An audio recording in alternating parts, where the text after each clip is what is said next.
But I am so curious about those days where you spent locked up under his threat. Can you tell me a little bit about what happened during those days? Yes. During those 3 days, he had us locked up in a room with a knife. He kept saying that we weren't going to be able to go back home to my parents. I kept begging him to just let me go home to my mom and dad. He would continuously put a knife to our throat and saying that he was going to kill us and that I was never going to get to go home, that I didn't deserve to go home to my family. And he would threaten to break my jaw if, I cried or yelled for help or anything like that. And at one point, he even took a fan cord out of the stand and wrapped a fan cord around his own brother's neck and was choking him and beating him in the head and laughing till he was unconscious. And he would continuously beat on us. You were with Mozinga's own brother, who was also being held captive.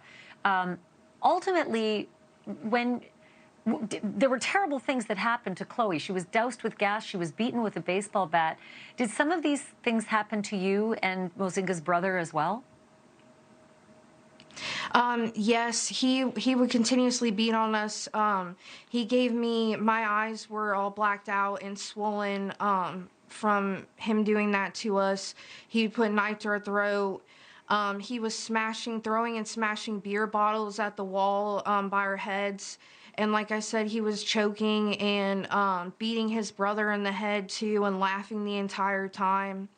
And had us locked in that room for 3 days. It was probably the most scariest experience of my life. It's astounding. He was on parole when he did this to you. You were the second victim of Mozinga, and yet all he got was 2 years in prison. I mean, when he was let out, he did it again to his ex-girlfriend and now allegedly to Chloe Jones.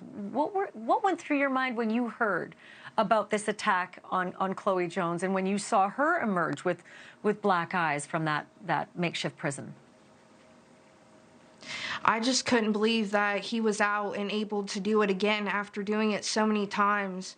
And my heart and my prayers go out to Chloe and her family for what she had to go through. And I just want her to know that she's not alone in this and that she's not the only one that he did this to. Do you know where his brother is now? Because I just think that if there's a pattern witness that, testifies in the trial related to Chloe's case, that you might be a witness and his own brother might be a witness. Do you know what happened to his brother? After it happened and the police were able to rescue us, I hurried up and had us pack our stuff up, and I brought him back here home with me because I was scared to have him up there in that predicament still in case he was able to get back out. And ever since then, after a while, he ended up moving out to Texas just so he wasn't anywhere near the situation or around him again when he got out. Mackenzie, your story is just unbelievable. I am so sorry this happened to you, but again, I am so happy that you are alive and safe and potentially could help in the trial against this serial offender. Thank you for telling your story, Mackenzie. You're welcome. And I just hope that he gets what he deserves and that they will learn their lesson this time and not let him walk on the streets and hurt another woman again. Completely understandable. We'll continue to follow this case, and to our viewers, for sure, we will let you know what happens. Thank you again, Mackenzie Mastin. And thank you for watching. Go to newsnationnow.com to find NewsNation on your television provider, and don't forget to click the red subscribe button below to get more of NewsNation's fact-driven, unbiased coverage.